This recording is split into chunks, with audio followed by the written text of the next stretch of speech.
We had no idea who we need, what we need, and what we need to build. Everything lined up for us in such a way that we had the leverage to get Indeed to buy us. October 2015, I was trading and working at the same time. We paid out something like £1.1 million payments to temporary workers. 9 short months later, the world goes into lockdown. But how painful was it? Very. It doesn't stop there, does it? No. Apple released this report saying AI is basically just massive pattern recognition and it can't do critical thought. That's the same with like 90% of the planet. Will Smith is like, can a robot write Shakespeare? Can a robot write Symphony Mozart? And the robot replies, can you? Entry-level jobs are going to be the first things to go. The thing that annoys me is...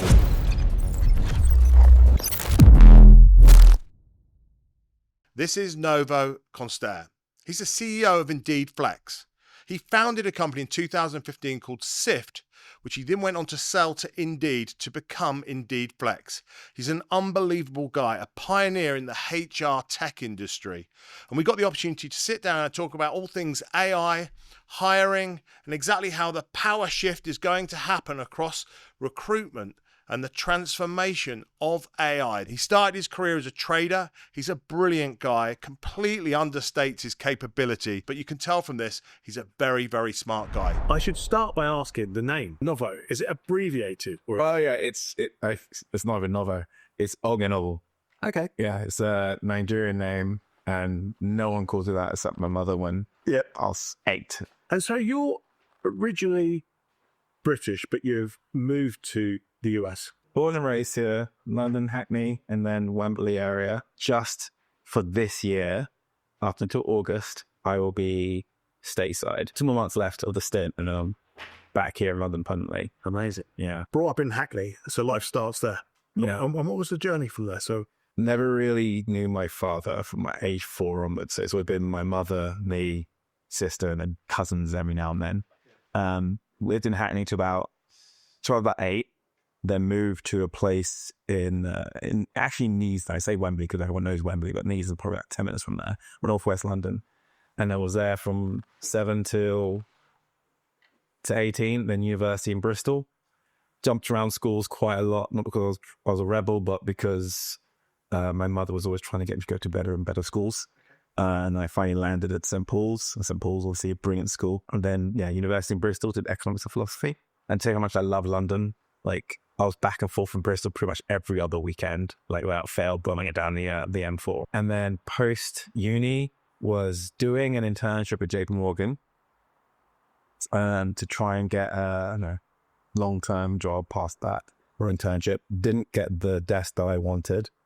And then just found myself doing sort of like proprietary trading. So it's like trading futures on like indices, oil, gas, you name it. Doing that for like a trading firm. And did that from about 2009-ish until 2015. What? It's a good stint. It was a good stint. I did very well, made good money, but I always felt there was a ceiling in terms of, what it was. There was not very much transferable skill sets from trading to anything else other than maybe poker. And I played poker quite a bit. It actually funded my lifestyle throughout uni. And so I'd always been able to do something a bit more entrepreneurial. And I don't know whether I got that from my mother. She runs her own business. Okay. And so I always wanted to do something, but I could never find that thing. A friend of mine who I was living with called Jack, who became my founder, had this idea of like innovating temporary staffing. And there are 2 stories that we tell about where this idea came from. We were having sort of like a Christmas dinner catch up in like 2014. And he mentioned, we just left my job. He was at an ed tech company, ed tech startup. I've just finished my job and I want to do a startup where you can book staff on an app. And it's a time where apps were really starting to take off quite a bit. Yeah. And Uber had been here for a while, a couple of years, and everyone was like, oh, Uber this, Uber for this, Uber for that. And this felt like, an Uber for staffing. And then me and a couple other friends who were at the dinner were like, that sounds like a really good idea. We'd like to invest in that one because we've been looking for apps to invest in. Like, we want to invest in that one. Do you have a business plan or anything like that? And he goes, no, I'll mock something up. I'm like, okay, cool. Plan comes back. It's like 2-sided A4 piece of paper, basically. And we're like, what could have passed, Jack? It's okay. Good luck. But, not quite. Not for us. Not for us, yeah. I didn't see down up meat on it. And I remember it was like, I think it was December 11th or something, 12th like that. And I was at work. And keep in mind, my job was a job where you got paid your bonus based on what the total earnings were for the whole year from January to the end of December. Where? And so if you lose a lot of money in December, your bonus, which is the majority of your income, will get snagged. See, all the 11 months before that, just gone. And I think like the week preceding getting Jack's email with his business plan, I think I had one of my worst days in trading. And it was a bit of a blessing because that was the impetus. And he was like, you know what? F that. I said, I want to go do something. That's an idea. I think the idea is very good. I just think Jack needs a yin to his yang, basically. Like, Jack is very, very commercial, very salesy, very ambitious, very driven, big ideas, not much on the detail. I was like, I can be the, be the counter to that, and work with him and pick up where he's weak and he can do things that I can't do. So I called Jack. I was like, you know what, Jack? Let's go do this. We'll go in 50-50. We'll both kick it off. We'll start together. And that's what he needed because he'd had this idea for like 7 or 8 months and hadn't really done anything with it. And then I think just having someone believe in it alongside him, I think he trusted me way too much and he should have. But he's like, okay, Noah thinks it's good. Then yeah, it must be good. And so then we just went at it. So like a few weeks later, we incorporated the company, January 5th, 2015. And then we went on this journey of faking it till we make it. And we faked it majorly because we're basically building an app for temporary staffing in the hospitality space. We know nothing about recruitment. We know nothing about hospitality other than where the nice bars and clubs are. And we know nothing about tech. Other than that, he used to be a salesperson in an ed tech startup. But other than that, we knew nothing. We got introduced to this like a development agency. And we wanted them to sort of scope out what it would cost us to build something. Because we had no idea who we need, what we need, and what we need to build. So we're like, hi, we want to build this app that does, temporary staffing in hospitality. We want workers to be able to create a profile and have employers review their profile, select them, they match, and then they go work and they check in, get paid, blah, blah, blah. We want Android and iOS. It's super important to us. We want an Android app and iOS app. And they go away. After some back and forth, they come back and we sit down in their offices and they got like 3 or 4 of their team, UX designers and whatnot, going through the scope we've gone through and like, okay, so we built the proposal. We're going to walk you through what you're going to need what it's going to take for us to build it, the time frame, blah, blah, was great. And so they lay out, okay, for iOS app, so for backend, it's £80,000. For iOS app, it's £70,000. For the Android app, it's another £80,000. And take us 4 months to do the scope with all these screens, blah, blah, blah, blah. And we didn't have budget for that much. We were raising about 250 grand at the time. And for us to be able to do all that, we'd have to raise more. And so without any sense of irony or like any shame, I was just full on naive. We're just like, we just want the apps. Is there a way we can do it without the back end? And but fair play to them. They kept a completely straight face. Because I know I couldn't have known what I know now. They're like, you need the back end. The back end is like the whole thing. Like, okay. So we can't. Yeah. Like, So you're really green. we were so green. We just thought, look, there's an industry out there, temporary staffing. It's 500 billion total addressable market. It is completely antiquated. It is like highly it's not concentrated at all. There are a few large players, but the majority of markets there's a whole bunch of small players. And so we're just like, it's ripe for disruption. It's a perfect marketplace to disrupt. Lo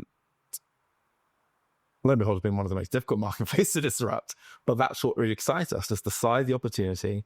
And, everyone we spoke to in the industry initially were like, never going to hire a worker for an app. They're never going to do that. You can't get quality workers from that, blah, blah, blah, blah, blah. And eventually we would convince people over time to be like, oh yeah, it's quite good. I remember one of our investors was a caterer. Well, and we explained to him what we're doing. And not really looking for investment, whatever, just explain the idea is really nascent before we've gone to the development agency. And, originally he was an app sleeper center. He brought his operations manager, who would typically be the person who would book temporary staff. And he was like, no, you can never do it. You never get quality workers off an app. You know, you need to meet them, recruit them, blah, blah, face to face, blah. His name was Carsten, a Danish guy. He used to be like a head waiter at one of, you know, for like the royalty in Denmark or whatever. He was very proud of hospitality industry and just felt you couldn't do it off an app. You know, Uber is different. Uber is commoditized. It's just a GPS and a Prius and it's fine.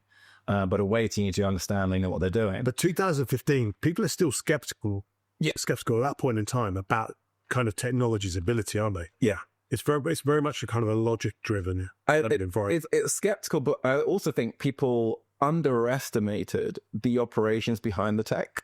So people see Uber and they see the outcome, right? They see just as drivers on an app, click a button, boom, boom, boom, boom. There was a whole operation part behind Uber of how they recruited their drivers en masse, right?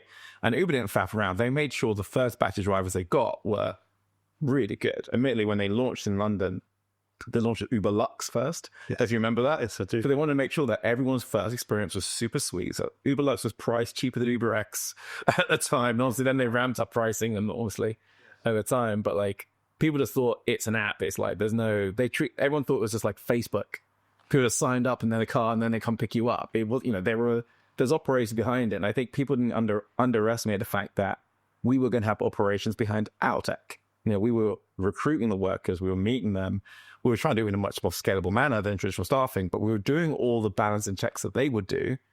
But then post that hiring phase, technology would take over. And I think that's the bit we did before they got into the marketplace is the bit that people just couldn't see. And so their immediate reaction is like, I'd never book someone off an app. As you also have taught them around to it. But yeah, when Carsten, he was just like shitting on the idea entirely, eventually came around. We got investment from the caterer, and actually they became one of our biggest investors over time. And they gave us Carsten as our first employee. He headed up our recruitment for like 4 or 5 years until the exit. And then he still works for us remotely, but from Denmark. But yeah, in the beginning, we were just constantly talking about the idea, constantly selling it. And then I mentioned faking it till we made it. So when we were raising money, we didn't have a product. We didn't have a team. It was just me and Jack, basically. And we didn't have any traction, no customers. And so going to people who we'd never met before, because we were trying to get money from angels and whatnot, of like, hey, invest in this app and blah, blah, with 2 guys with no history, no background in what they're trying to tackle, and not being tech either. It's a big ask, isn't it? Yeah, it's a big ask. And it wasn't like, you know, the crazy days of post-COVID where like people were just writing checks for silly amounts of money. I mean, there was some silly money being written then, but nowhere near the leagues it is in today. Yeah, you would have called, you know, $1 million or £1 million a Series A or seed now, but back then it was the norm. But we were raising just 250 grand at £1 million valuation. It's like you got nothing on paper, £1 million quid. Oh, you're right. So we had to fake till we made it, and the way we went about doing that is we found a design that we liked. He was one of the contractors for like the laundry app or whatever, laundry app. Yeah. And we liked the app. We like that app, so let's go find out who built it. So we got introduced to the designer, and we basically had him build pretty much every screen that we wanted in the app that we could think of. So it had everything. It was the most high fidelity prototype you'll ever come across. And so we put it into an Visio or whatever, and so we could show people the app. There was no back end. There was no back end. It was just a bunch of screens. That's what we thought we were going to get. In effect, you wish. Yeah. And so it was basically for anyone who would interact with it, it felt real. Every way you interacted on the screen, every call to action led you to somewhere in the journey, all connected. And so we had this really high fidelity prototype. When we spoke to investors, they could feel and see what it is we're saying we're going to go launch. And that made them feel like we're further along the journey than we were. And then we didn't have a team. And so what we did is we went and basically recruited a whole bunch of people in advance of raising money. So we're like, we can't pay now, but we're raising. And we're going to kick off in April, whenever the date was. Would you want to join? Obviously, we'd sell them on the proposition and be like that. And we'd be like, yeah, we'll join. Cool. Do you mind if we put you on our deck? Like, no, sure, put us on the deck. And so we did that. And then we went and spoke to a whole bunch of customers who would potentially use us, like the kosher caterer and whatnot, friends of bars and restaurants that we know and all this sort of stuff. Sort of like, what do you think? Oh, great idea. Do you mind signing a letter of interest? Like, no commitment, just say you're interested in that when we launch, you'll use us. And like, yeah, sure. And so we had this deck, which basically had a team that we hadn't hired, engineers and salespeople from Salesforce and whatnot. So team we never hired. We had this product we hadn't built, but just a prototype. And we had this traction of a bunch of customers who said they would use us once we launched. And so it looked like we had something. And then that obviously convinced people to part ways with their money and help us actually go build the app, hire the team. Not all the team that was on the deck actually joined us. I think we're about 60% hit rate. And I'm pretty sure to date right now, 10 years later, probably half of the letters of interest never executed in the first place. That first 250 basically allowed us to build the app, launch, and then we went on that typical journey of raising money continuously. And I think we were unfortunate. We had to raise more money than we needed because of working capital issues. When we launched, we grew pretty quickly. We did really well.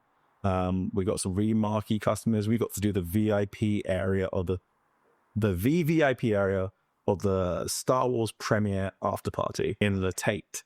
And that really set us off because that got us the O2. We name dropped David Hayes' name a few times. Like, yeah, David Hayes investor. He's boxing. We should be doing the staff there, stuff like that.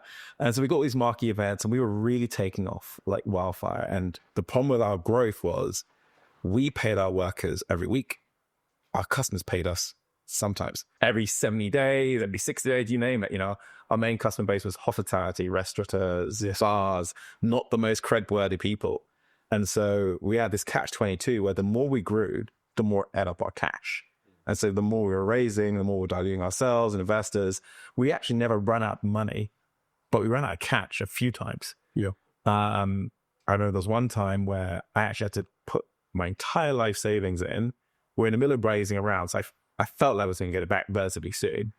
We're mini raising around. I had to put like my entire savings, I think it was like 100 grand I put in just to make payroll. This was 2016. And I was still at that moment in time trading. Right. So from 2015, January, when we started getting going and we finally launched the app in like October 2015, I was trading and working at the same time. This is for yourself? This is, no, I was trading for a company. Oh, really? Yeah. Like the job was an interesting one. It's one where like, if you're making money, you can do whatever you want. Yeah. I was having a good year that year, so it was fine. No one really bothered me. I would, get in at 7 a.m., trade aggressively to about 10-ish. It gets really quiet 10 a.m. in the market. So from like 10 to like 1 o'clock, I'd go to our office and work with the team. I'd be slacking with them all day long. And then I'd be back at the trading office at 1 to like 5. And then in the evening, slacking with the Syft team again as a building. And then when we raised the round with our first property, Super Pro founders, so I was like, yeah, you can quit the other one, right? I was like, yeah, I'll quit now because I can get some salary out of the business. Now we raised like there was a couple million that round. But yeah, I was doing both in that round. Yeah, that's an amazing lesson that people don't realize just how hard you have to graft or commit to those early stages. And it's funny that nearly every really successful entrepreneur you talk to has got some kind of weird compromise or like where they've had to go beyond the norm so considerably. Yeah, I mean, I always give, I guess it's advice that jars with what people usually hear or what they think. A lot of people think like, I've just got to drop everything, quit and focus entirely on this business. And I always say, I've been mentoring a ton of startups since I exited because I just pay it forward. And they reach out to me, I'm happy to have conversations. So I probably had about 7, I'll speak to 7 founders that I was just engaging with whenever they wanted. I would say 6 of them dropped out because they ran out of money, because they couldn't raise in time, and they eventually just had to go earn money for themselves to put food on the table. Yeah. And they were met with this choice of like, either I raise or I stop the business and I need to go find a real job. And I've just seen so many startups, and this is like, it's not even like their idea failed. It never really got the chance to get going.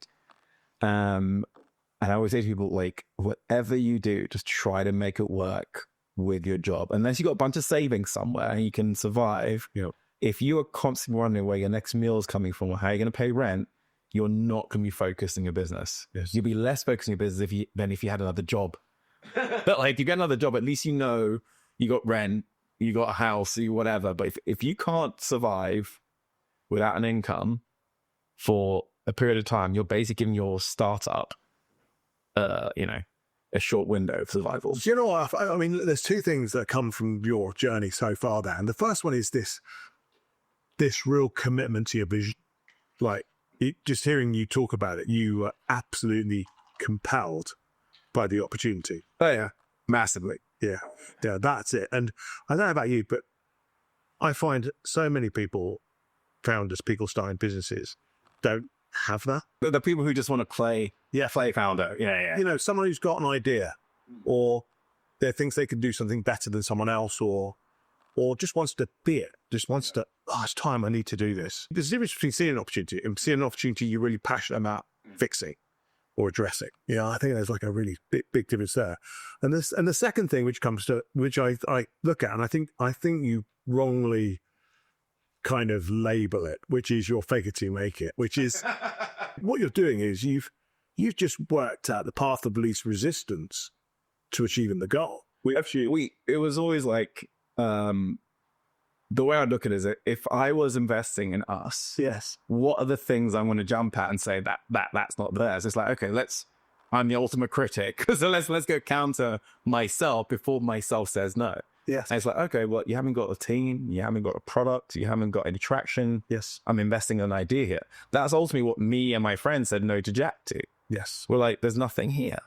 It's just an idea. And so we're like, okay, we need to have some sort of product, some sort of team, some sort of traction. And then we had the most ridiculous prospectus you can imagine on temporary staff. And you can imagine that we built before the days of ChatGPT, when we were very handy back then. Or like this 50-page investment prospectus, A4, not slides, so like A4 with text, just to be like, here is everything we know and everything we're going to do to the letter, detail for you. And we stayed true to that plan for the most part, which is pretty impressive. Yeah, that's awesome. And that often happens in some respects when you're really wedded to that. When you've got that, when you said how passionate you were, you could absolutely see the route to achieving it. I think we had good clarity as well. Like the thing I do downplay, I say we didn't know anything. We went and learned everything over time. Yeah. Even when we, the development agency, even though it would have been cheaper for us to go down that route with them, because it became abundantly clear to us we knew sweet fuck all. Yeah. We're like, no, okay, we need to go hire senior developers and have them next to us and learn what they're doing and try to understand what they're doing. So that's what we did. Basically, all the money we raised went out to our back-end developer, our two iOS and Android developers, the UX designer who built the original prototype, and we just made sure we understood the tech bit more.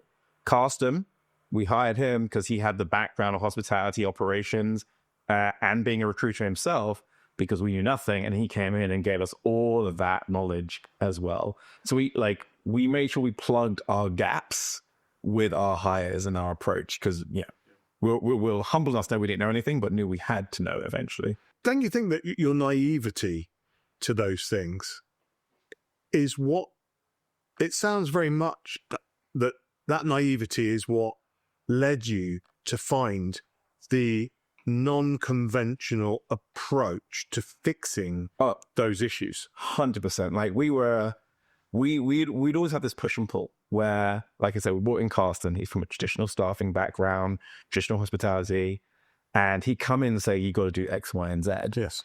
And then we'd do it, and we'd be like, feel right, why are we doing it? And it's process for the sake of process sometimes. So the best ones, and to this day, like I still tell my team off in the US, recruiters love to call the workers before their assignment starts, the day before or whatever. Yep. And for about 2 years at Syft, we would call every new worker that we recruited for their first 5 assignments.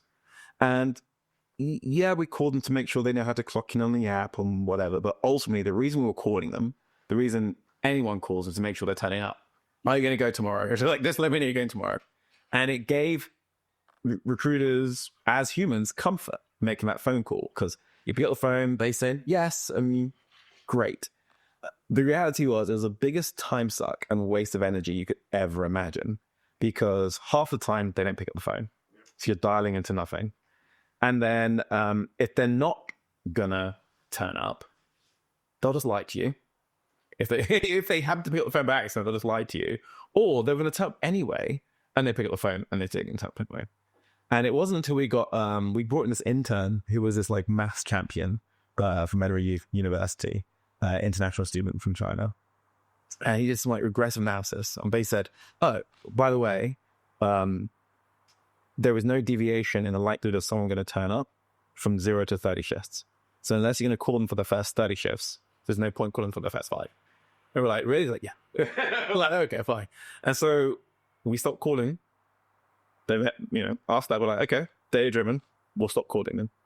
We stopped calling our workers, period, all of it. And not a single thing changed. Yeah. Our no-show rate used to be like 3.5% in the past. And now in the UK, it's like 1.2. Yeah. Not calling anyone. But that's the thing, like in traditional staffing, that is like you've got to call the workers. Yeah, it's so interesting. I had this story as well where we had a customer service department for customer complaints. And it was growing and growing. And for some reason, something happened. And we said, look, we're going to disband. We're just going to put it to email. Right. And unbelievably, by removing the whole department overheads, moving it to an email-driven process, our complaints went down by 90% and our Trustpilot score went up. And just because people actually were actually raising issues, they weren't really issues to them. As I said, they're saying. And it's the non-conventional approach, because everyone else in that division, every other player in that sector has a complaints department, people on the phone, speak to customers to do this, right? Yeah? And just by changing the journey, changes behavior. And it's very much sounds like you're so kind of passionate about what you didn't know. Then you just start to challenge. As we challenge conventional wisdom, and it's like, that's what's really helped us massively. So even within the tech space of like, it wasn't just us who launched at that time. There's a whole bunch of other apps that launched like same week. It felt like it was like, oh, there's no one in this space. And like fast forward a year later, like 30 competitors all in London. And like one was a friend I went to school with. I was like, good God, like everyone was trying to do this thing at the same time. But everyone was approaching it from the angle of Uber for staffing. Like Uber for X, click a button, get a worker. And because, we listened to Carson and we spoke to a bunch of people in restaurateurs and hotels and things like that, and just listened to like, they cared deeply about knowing who they're going to get. They care deeply about being able to choose. One of the reasons they don't like temporary staff is because they don't know who's going to turn up. And we're like, okay, we aren't going to go for Uber for staffing. We're going to go for Tinder for staffing. Because that's when Tinder and stuff was really taking off. That was literally at the same time Tinder was taking off as well.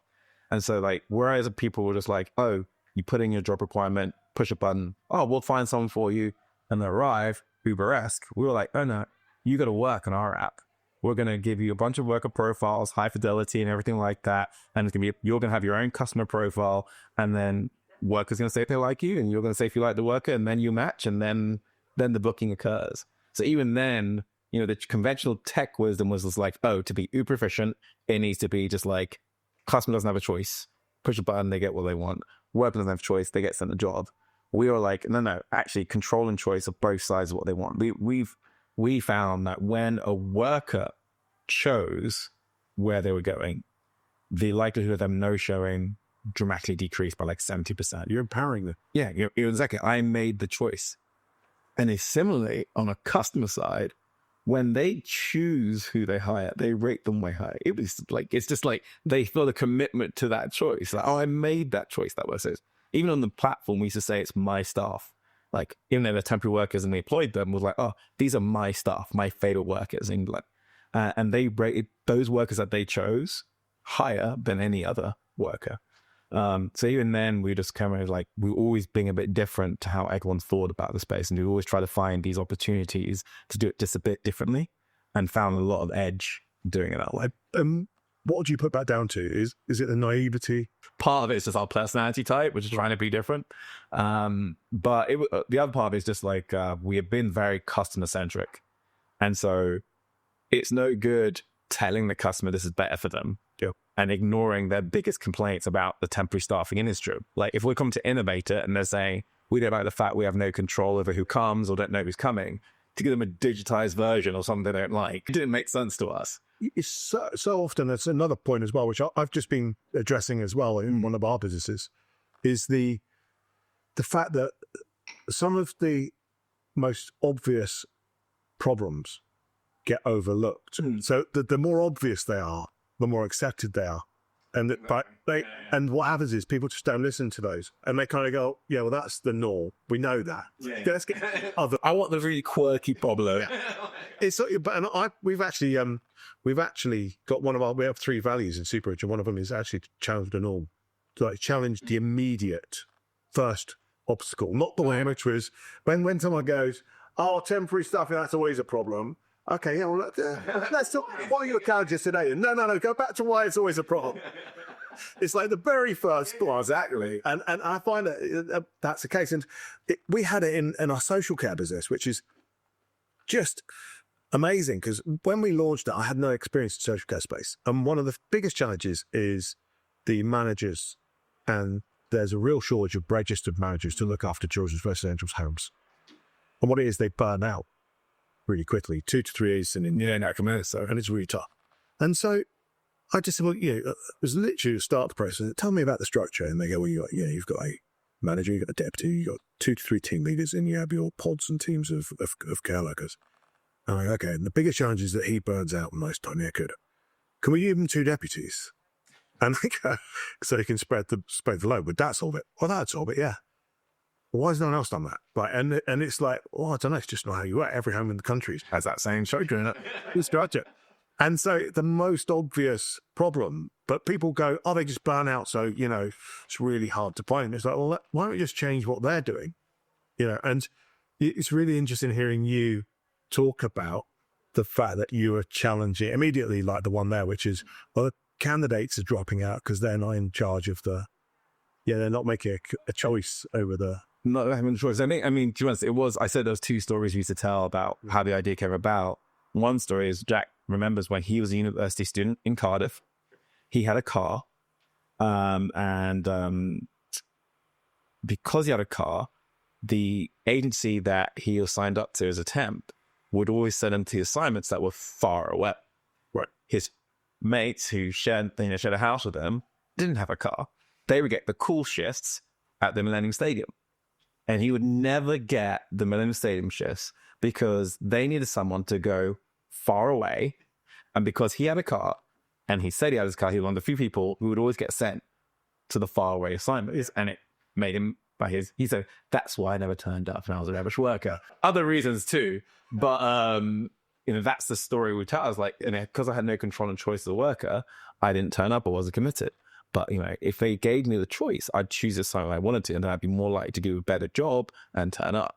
And we've seen that plays out seriously well, because we've, within our marketplace, we've done scenarios where we give workers complete control and choice over assignment. And we've done some where we give them no choice. And even though we pay them like 15, 20% more, they no-show like 10% of the time. It's like, yeah, but I didn't want to go to that one. Yeah, and look, how many people have tried solving that problem with all of the conventional methods? More phone calls before you start. Stick an email, send me push notifications. Yeah, absolutely. Isn't the problem, like you say, It's not what I wanted. Early in the chain. It's the problem. What is the actual problem? You're not solving the problem, you're addressing, you're trying to force them to do something they don't want to do. Where's the earlier problem? And the simple problem there is just to find out the simple question is why don't you want to go? Yeah. How many people are asking that question? But they don't. But it's your job as an entrepreneur, isn't it? I think to be able to create an environment where you can cut through that and find out like you did. I mean, I set some new company values a few months ago. Right. And one of them was stay curious and act like an owner. Yeah. Because there's nothing more grating than we do this thing in my company called Be a Flexpert. And it basically means once a quarter, everyone in the entire company has to go shadow one of the core departments in the business. So you either go shadow a sales rep for the day, or shadow customer support, shadow our recruiters, shadow finance, whatever it may be. It's called, be a flex, but try and understand the business end to end. Yeah. And there's nothing more frustrating for me than when I go do one of those Be a Flexer sessions, and I'll see something in the process that makes no sense to me. I'd be like, why are we doing that? And the guy goes, don't know. That's the most infuriating, which I might say, stay curious and act like no, it's like our second like guiding principle after customer first. And it's just like, yeah, I want everyone to constantly be questioning, is this the right thing? And then, you know, you don't have to have the smarts or that, you know, that maths champion to do some regressive payment analysis, but, you know, question it, try and find the why. Yes. You know, if you think something's silly and you don't understand the why behind it, why you're accepting it, at least understand the why. Maybe the why is out of date, but why are you doing it? Yeah. Yeah. Why are you doing it if you don't understand why it needs to be done? If all you can say is, oh, because my manager asked me to do it, it's like, that's, if your manager didn't explain to, or you didn't ask, either way, Paul says, oh, because they said so is never the answer. They may have said so, but they get a reason for the why. It's really interesting you say that. I think that when I look at our leadership team, I was explaining to a group of people the other day, actually, which is that if you've got a manager that is not a manager leader of any sort, that is not continually improving the way that their function team operates, then they need to start doing that or they need to leave. Because the issue is that as businesses evolve, they're always layering up those processes, always layering, just layers. So we unfortunately went through exercise of doing some layoffs at the beginning of this year in January. And the process kicked off last year in August, where I went to everyone in the team and said, I'm sorry, we are way more inefficient than we used to be. Like, and this isn't me being my ivory tower, but when I ran operations, recruitment, and we did more per person than we do today. Like, and they're talking, oh, because we have more complex customers and blah, blah, blah, blah, blah. It's like, okay, cool. Go work out what everyone does. Like, each task, work out how long each task takes per minute, blah, blah. And then we'll work out what is the actual real level of resource that we need. And, you know, we found out some scary things of like, you know, our recruiters only spend 23% of their time interviewing. Okay, what's the other 77%? Oh, you know, chasing workers, calling them. Oh, great. We found out that there was 30 random processes that the customer support operations team were doing. And he goes, oh, we can stop doing all this now. But so they've been doing these 30 processes every day for the past God knows how long. And you managed to look at it and realize you could cut all of it. Yes.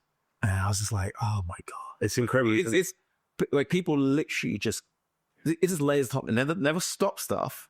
Just add and add and add. And that's when we get, oh, we're short on resource. And it's just like. We've introduced a process called a minimizer. So minimizer meetings, specific meeting. We now put a minimizer meeting as a follow-up into anything we agree to do. The point is, and it's kind of 3 stages, which is how do we not do it? If we can't not do it, how do we automate it?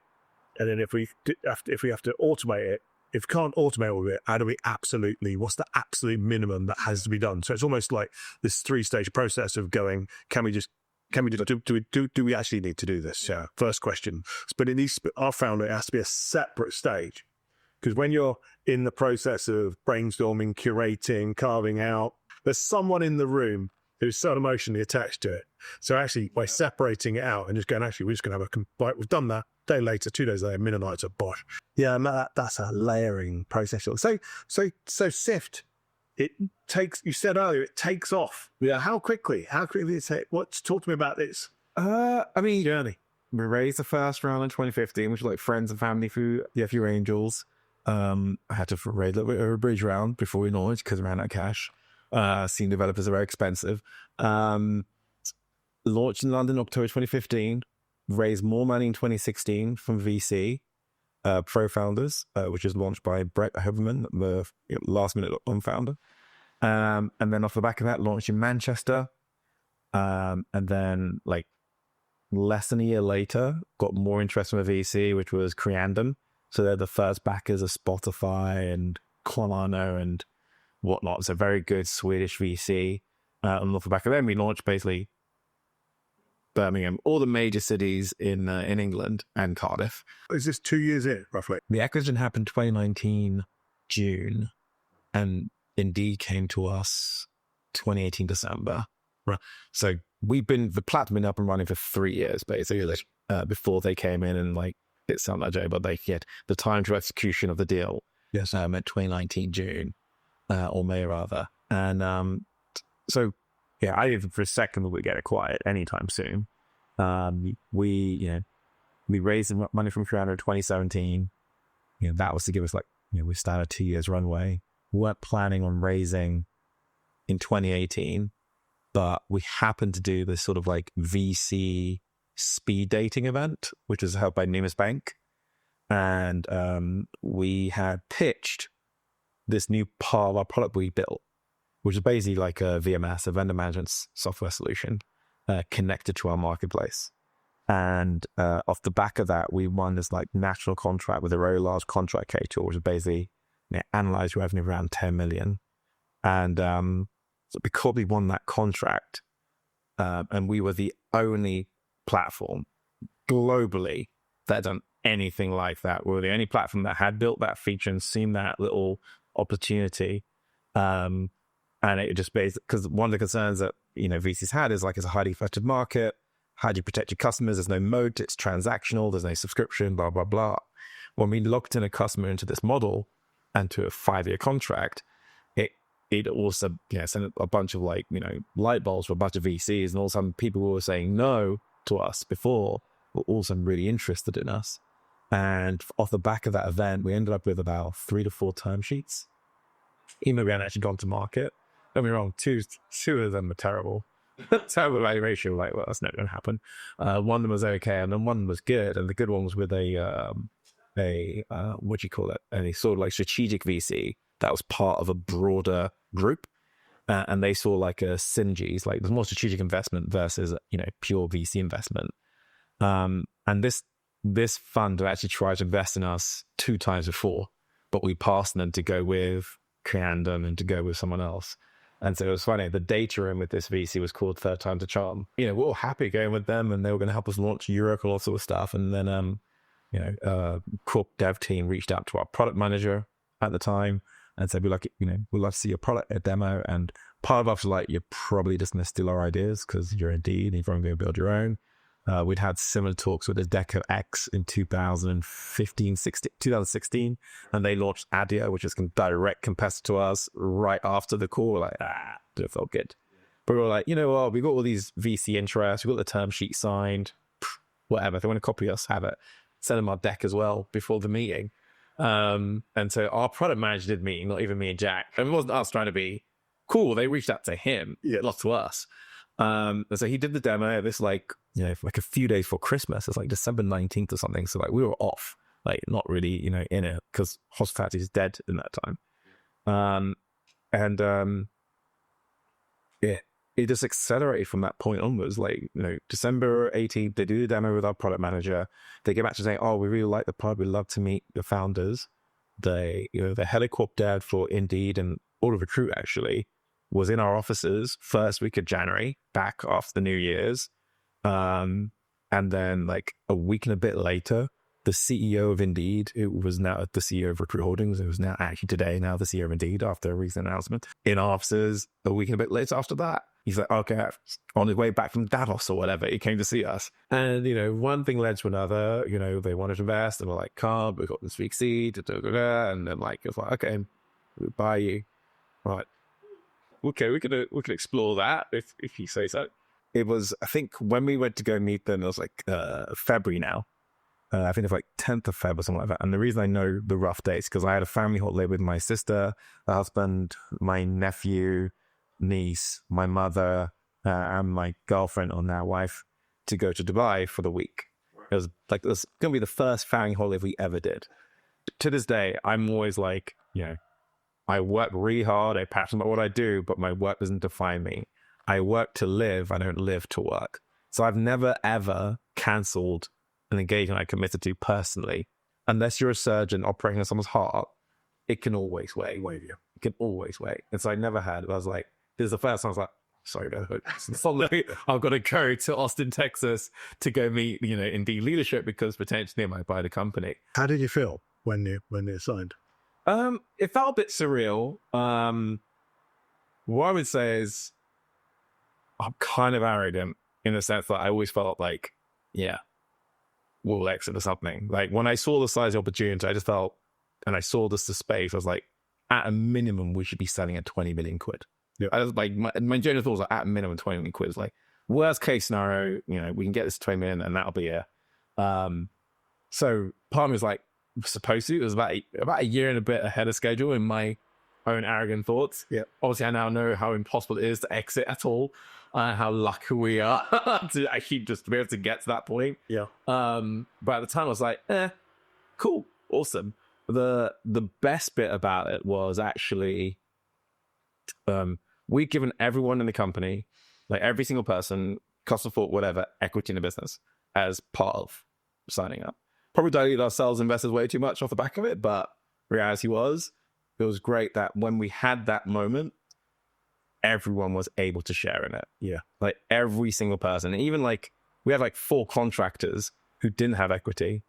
We paid them out as if they had equity. Just gave them a bonus because we want everyone to have that experience. Yeah, brilliant. And the coolest part about it is like, don't get me wrong, we didn't sell for billions or anything close to that. We didn't make a bunch of millionaires. We're not in video, I wish. But like, we were able to get a lot of people to be able to buy that car, have that wedding, buy a house, pay off that debt, like at all layers through our business. It was just like, that was the most amazing thing about it. You forget how significant 15 or 20 grand is to people which are living in London, which are, they might be on 60, 70, 80 grand salaries or whatever. But that extra bit just takes them further away from that little bit of that waterline where they're trying to stay afloat. Yes. And it goes a really long way to something meaningful to people. Yeah. And so that was like the best bit. Because like, I think Jack and I, again, naivety, we just thought you just gave equity all the time. Yeah. We thought, of course, give everyone equity. That's a standard. Apparently not. Like, a lot of people don't give away that much equity. They give it to like their leadership team and that's about it. And so it wasn't as if people were asking for the equity. We just give it to them. And a lot of people didn't even know what it meant. So like a lot of people weren't joining us on a lower, we didn't suppress salaries and give equity. It was like, we paid market rate or a bit above market rate. And here's also some equity as well. Yeah. And so no one was even thinking anything of it until we're like, oh, we're selling. And oh, you're going to get some money to give me work. And they're like, what? And like, everyone's like, oh my God, I can't believe it. Oh, amazing. And it allowed some people to do things with their lives that, they thought good. So like Carson's a great example. He's been here in London grinding for God knows how many years. And off the back of the exit, he was able to just move back to Denmark and be set up for life with his family and just relax. He still works. But, that's something you could never have gotten to, working in hospitality. It makes it very meaningful, doesn't it? Yeah.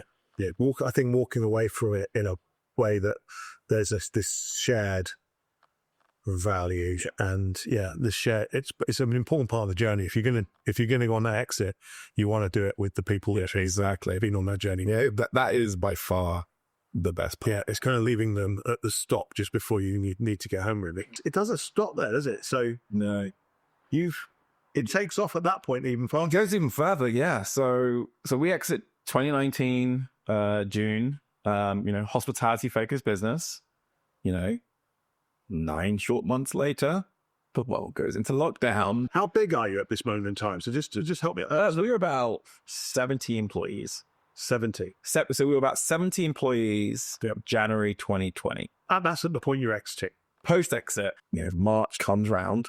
Yes. And the world shuts down. Just before we move on to that, just help me understand your and Jack's relationship at that point in time. So when you started as founders, did you have specific roles, and how did that change up to that point in the journey? So I was everything behind the tech. So I was operations, which is like customer support, recruitment, finance, HR, to a degree marketing. Recruit marketing because I was connected to recruiting or workers on the app. And then Jack was basically sales and the B2B marketing aspect of things. And then we shared product and engineering in terms of direction and stuff like that. And that was where, our lanes overlapped, but there was always this tension of sales with delivery. You're selling stuff we can't do. You're losing our customer kind of tension, right? That was always I don't think we had to debate. We have never argued over stuff like that. But the teams that we managed, that was where the tension was. Right. But yeah, he was very much the commercial client side of things. I was very much like everything else, and then we overlapped on product engineering, and that was the relationship we had through to 2022 when you decided to step back. And he lives in Austin, Texas permanently now, and he's doing other stuff with a friend of ours.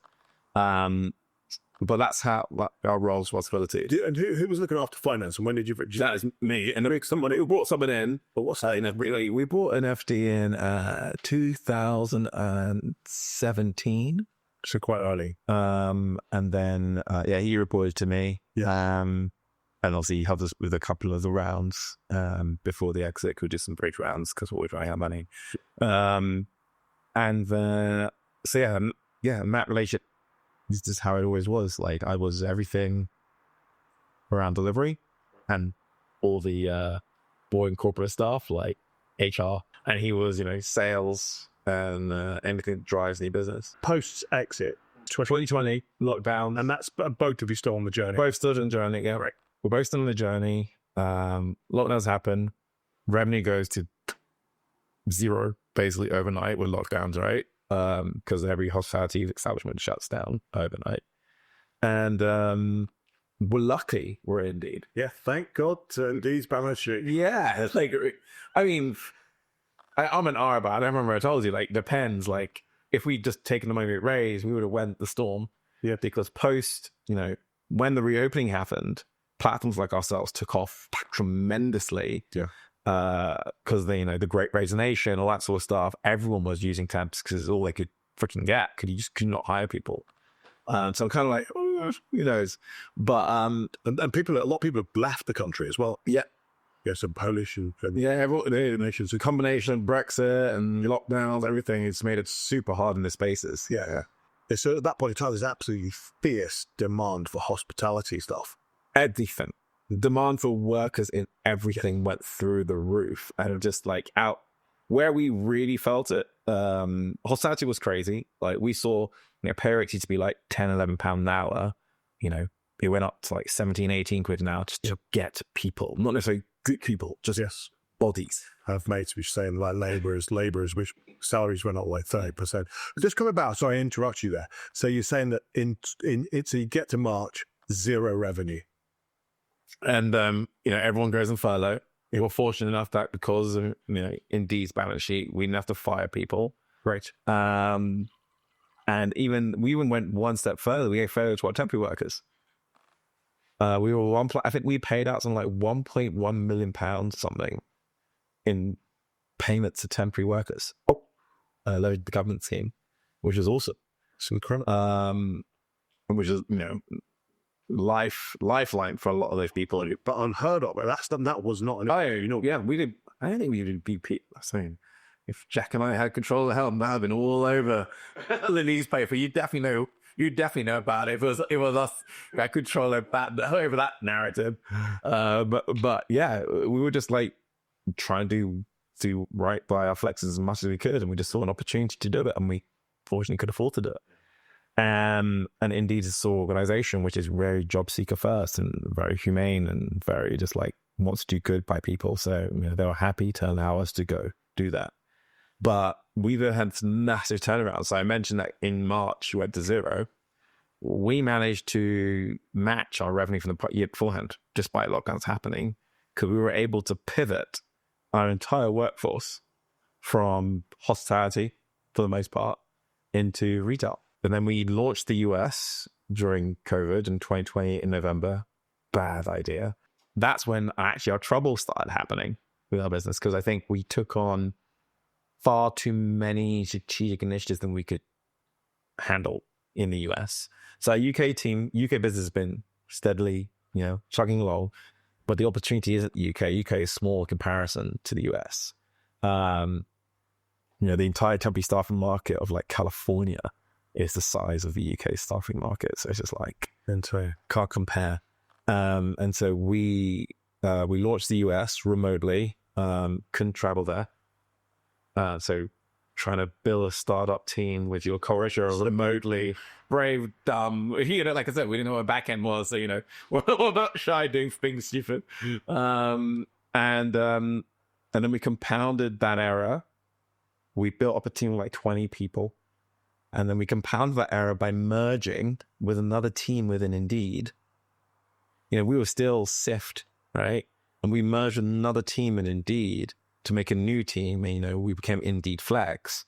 And it wasn't that that team was being forced upon us. Me and Jack were like, awesome, we get all these engineers and all these people. Great, bring them in. We had, you know, we had built such a naturally such a good culture. We took it for granted. We paid no effort to it. We had no guiding principles. We've just hired, luckily, and operated with a sense of a standard where everyone just sort of fed into it. And so we didn't have the infrastructure in place to scale. And so when we brought in that team from the from the US and merged it with our existing team that we hired in the US, there was this battle because they were doing it different thing, but very similar. And so they had a way they wanted to do it. Yes. So there's that constant fight for the way it should be done. And that was in 2021, like April. So the team had only been there for 6 months. And even though it started in October, it was very, very small. And so we've always had this struggle of UK, US, Indeed, Syft. Like that was the battle of cultures we had. And there was another company, fast forward another year later, that we were collaborating with. And they were a traditional staffing company. And then we had these 3-headed cultural monsters, we call it mongrel, that never could find, so the US can never find this spot. But whilst all this cultural tension and issues are happening, we're scaling to hundreds of millions of revenue. They didn't know the in-office environment we had. They just knew That's leading the culture. Yeah. They're leading the Yeah, they were on the globe. So yeah. And I mentioned I changed the culture values recently. Yes. Because we came up with values during that COVID period. And I don't even remember, like, it was, and don't get me wrong, I'm like I said, I'm family before everything, I help for everything. But there was a period where every leader was really pushing mental well-being and health and, you know, take your time, all that stuff so aggressively because we want to make sure we looked after our people during COVID. And tell me, was growth easier than the mergers and change? Well, how painful was it? Very. What I try to tell my team ultimately is when we're trying to innovate this space, tech is part of it for sure. And we're going to make the tech as good as it can be. But it doesn't matter how good the tech is, truth be told, because we're changing a very traditional mindset. And changing that mindset takes time. Yeah. And so I've always felt saying, like, we're in the business of change, ultimately. You know, we got to show our customers there's a different way to do this. We've got to convince them that calling the workers doesn't have an effect. You know, and that takes time to convince them of something. Yes. I remember there's a customer we had. It's one of the law societies around Gray's Inn. And it's very early in our success. We give them, I think they booked like 399 assignments when I went to go meet them. Right. And we had 398 workers turn up. And he loved all of them. So only once at like 399 does someone not turn up. But our platform shows you when someone cancels. But don't worry, it cancels and it works behind the scenes and it refills with a brand new candidate. We'd had chefs cancel on a Sunday morning at 6 a.m. for a shift that starts at 9 a.m. But the platform will refill it and do it.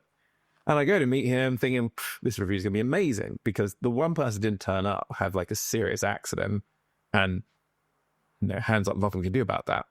So I was expecting him to be like, cool, like, yeah, I want to give you guys more, everything, blah, blah, blah.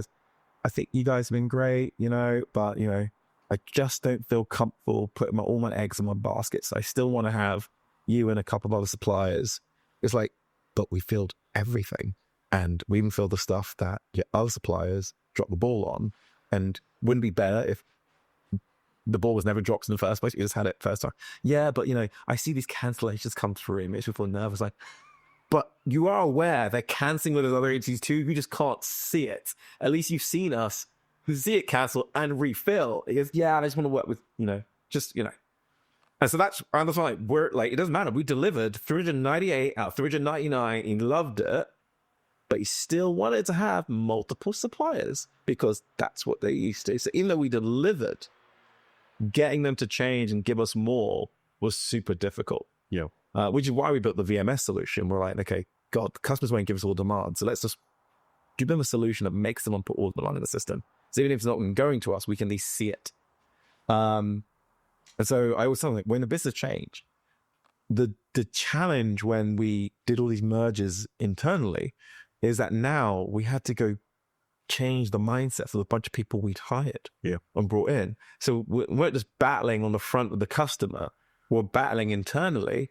And the worst thing is these people who were supposed to be our team weren't fully bought in. And so when they went and spoke to our customers, they didn't speak with the same advocacy and passion as if me and Jack were there.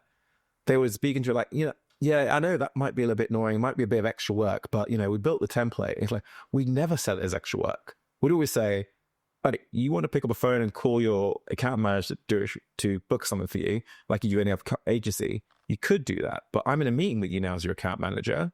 And so when I'm in another meeting with another account manager and you try to call me and I don't pick up, that's me really annoying and it might be urgent. So what would be really good is if you just learn to use the app really effectively. And like, if you have any struggles, post it, message me afterwards, I'll check for you, I'll confirm it. And that's how we try and sell it and be like, put them in a real life situation of like, there's going to be lots of times you call me and you want me to do it and I won't pick up. And I bet you that's happened with your other agents before. With our app, you can go straight to market, post it and get filled immediately at any time of the day. And once we put up your templates and your favorite workers, it'll be quicker than you calling me and then me going out to go get them. You can get the best worker instantly. Whereas how they would sell it is like, yeah, I know it's really annoying. You got to pull up the app and, it's just easy to call. But, we've got these templates that make it a bit easier. And it's like, no, that's not how you... And it's funny, isn't it? That a mate of mine had a really great business. And I remember him share this presentation that he told me about is how he's going to grow his business. And it was like a plan for the following years. This is some time ago. And he had this beautifully curated kind of presentation that was so strong in culture. It just reflected different naming conventions, but it wasn't vanity bullshit. You could just tell the whole of his business was really beautifully curated, real thought, and it was really embedded in everything they done. And he had the opportunity, this opportunity, someone said, we're going to, they'd like to merge and we're going to bring this business into it. And I said to him at the time, he said, what do you think? And I went, look, I'm going to be honest with you. You've got such a lovely business. I saw this presentation and a couple of your guys spoke so passionately and it was all kind of just DNA just flowed through every aspect of what you're doing. I think that's going to be kind of, you might want to just retain that. Might be tough, like the merge, with don't know this guy, you don't know the business, don't know people. I know it's a great match, there's fantastic synergy. But really value what you've got. Anyway, they went and done it. And it didn't work out. Yeah. And he spent 4 years unwinding and then eventually re-separating it, having to rehire, lost his adventurers and his explorers, brought different DNA in, diluted the whole thing. And you can lose. He literally lost 4 years of his business. Oh, we gained some, growth during the time of the collaboration, but I don't doubt we would have grown without it, given what the market was doing at the time. Yes. We lost 3 years. Yeah. Definitely lost 3 years. Such a similar story on a smaller... Taken for granted completely, the culture aspect. Because like I said, me and Jack paid no time to it. And that's none of those people's faults, apart from yours, really. It is, yeah. I take full accountability. Yeah. I was like, me and Jack were just like naive. We're like, ooh, we could have this much even bigger thing. Yeah. To this point, we hadn't failed. Yes. Until this point. We just been, we started a company in 2015, raised 2 rounds and 3 bridge rounds, sold it to the biggest competitor possible. Yay, it's easy. Now we're going to go take over that company. Yeah, why wouldn't we be successful? But then we'd done all those things with our people on the train or on the bus. Yeah. And so it'd been easier to corral and overcome any challenges we'd ever seen. Yeah. But now we had to convince the people on the bus with us. Yeah. And that had never been a thing. Yeah. And it was really tough. And it wasn't that they weren't willing. I think, they were, for the most part, they wanted it to work. They just kept thinking about things differently. Jack and I had been in the US at the time for a year.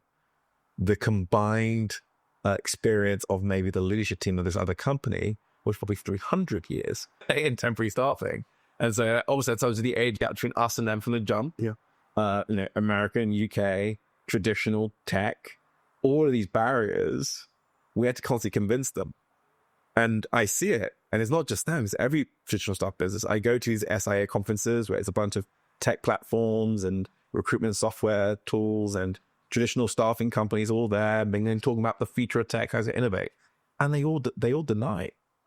Even the AI one, they all deny it. I remember, so I was on a panel with like the CEO of Trueblue, which is a very large US staffing company, and the CEO of a company called Brain Trust, which is a recruitment automation, like AI recruiter and placement business.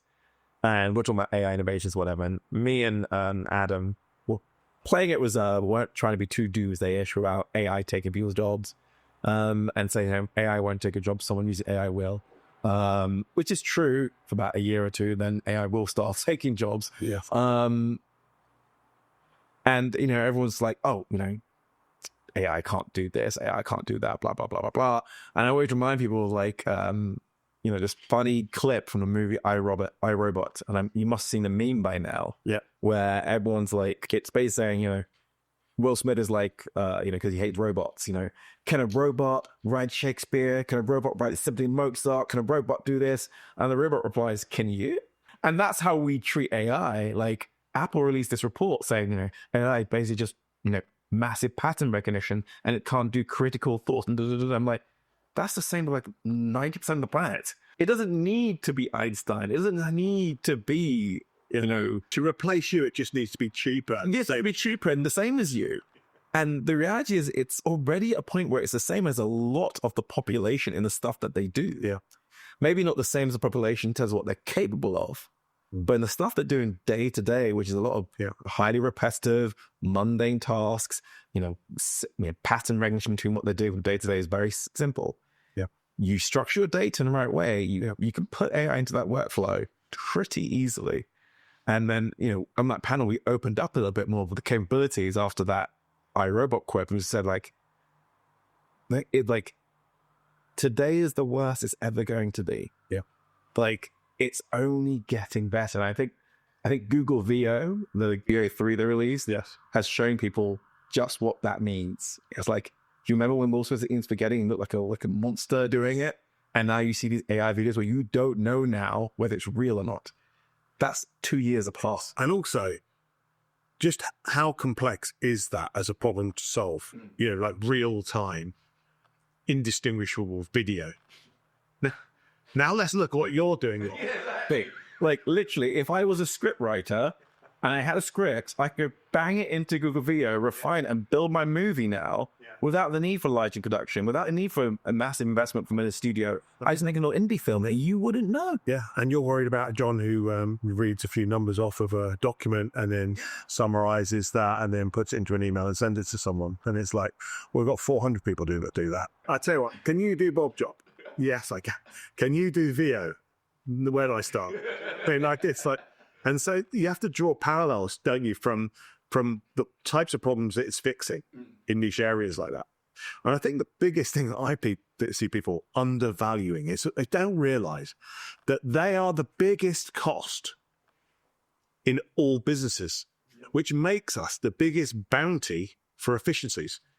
Like the way I put it is you have the wealthiest businesses and people in the world throwing an insane amount of capital like never before as the smartest people in the world to go build things that you do. Yeah. Like they're eventually going to get there. So you're absolutely right. And it's just follow the money. And it is more money being invested in creating AI employees. So look, we're in that space. Yeah. We're absolutely in that space. And the really interesting part of it is that I actually do believe that we will create more new, interesting roles. And everyone talks about, I don't know if you saw the Stephen Bartlett, No, I was in it. Diary of a CEO podcast where he got these three guys on. They're all talking about how AI is going to do this and the employees, people are going to lose all their roles and they're going to lose their sense of purpose and they're going to do this. And and this massive kind of doomsday approach. And there are a few different views as well. The biggest thing they spoke about, like this lack of purpose and mental health. And I was like, well, what percentage of people go to work with purpose today? Not many at all. Very, very few. Anyone who says that is in a very naive position of like, pretty sure the person doing customer support is not feeling like sense of purpose when they're getting shouted at because their airline got absolutely. Yeah. And then you look at the mental health. Look at the stats. It's an epidemic. It's like just chaos. It's like mental health is off a cliff through social media and all this. There is definitely a positive outcome. Yes. My challenge where I kind of like, I even get wary of it as like, yes, the journey to that outcome is what worries me. Yeah, I call it the delta. It's like, the delta. That bit is like, how are we going to navigate that properly? And the thing that annoys me is this, like, I look at world leaders today and what they're discussing, and it feels like their heads are buried in the sand, going over old problems, where it's just like, what are you doing to mobilize potential job displacement in these areas? Like, I expect youth unemployment to start increasing because entry-level jobs are going to be the first things to go.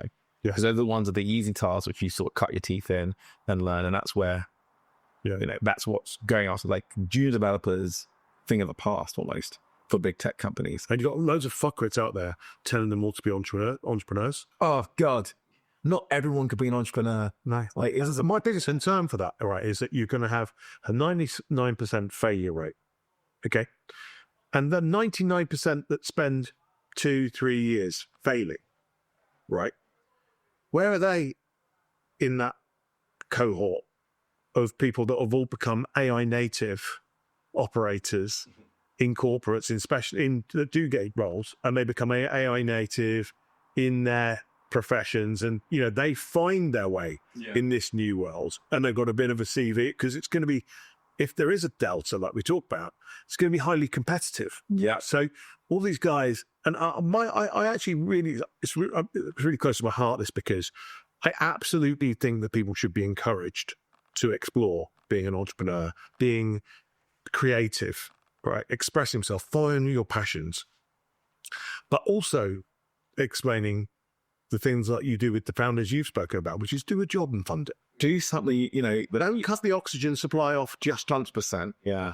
And I actually think that we will look back on social media 10 years from now, maybe 15, 20 years from now, and we'll look back at those people that are spreading that message for clicks and say, you are absolutely irresponsible. Because you think about it, we talk about hedge funds shorting businesses, etc.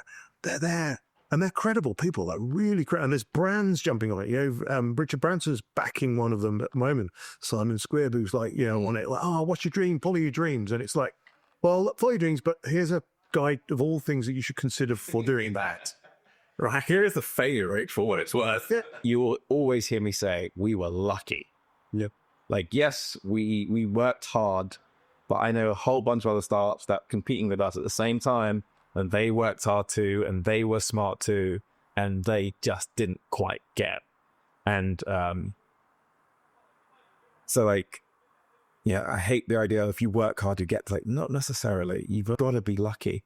Timing matters. Yeah. We were lucky with our timing. Everything lined up for us in such a way that we had the leverage to get Indeed to buy us, and that we were at that newest bank presentation just by chance, and it happened to line up just after we'd signed this deal. All of these things, no wrong, we execute, we worked hard to get all those things, but one of those things is falling out of place a little bit. And I'm not here with you today, and we're not required. It doesn't take anything away from us as an entrepreneur, but it's just like the game of being an entrepreneur is a high risk game. Yes. High risk means you need to be lucky. Unless you are like Elon Musk and like just a ridiculous engineer and just have this, unless you're that, freaking a modern day Iron Man, odds are you're going to need to get very lucky. I'm sure there's a point in his life where he got lucky. But I suggest something different to that. I think you undervalue the skills and the tenacity and just like he's an entrepreneur, like he's an engineer. I think you undervalue the characteristics and the skills that you have and Jack have? Yeah, I don't know if they're doing it knowingly, like for clicks or whatever, but I feel like they do come from a place, and like some of them are my friends. I'm pretty sure some of the people referencing here, people that you know, that I know, and they, yeah, I feel like they and they almost overestimate, you know, their own ability to get them where they are. Yes. And so when you think that I underestimate, I feel like they like anyone could be an entrepreneur. It's just not a thing. No, it's definitely Not everyone's built for it at all. I had someone with me here, honestly, come join my team. On his 3rd or 4th day, this guy's been a freelancer looking for a job for 3 years. He's 26, 27, right? Can't find a job. Joins me. At the end of his first week, I've got a business idea. Right, okay. I really do want to have my own business. He's a junior guy, desperately looking for a job for 4 years. And I kind of say, okay, well, sometime we'll talk about that. But yeah, let's crack on. And so then, end of month 1, like 4th week, I really want to talk to you about that opportunity. So he pecks me in a few times. I go, all right, look, we'll sit down and talk about it. So, okay, go on, tell me what is it you'd like to do? Well, I've got this kind of idea. Okay, gives me this idea. And what, okay, and you'd like to do that?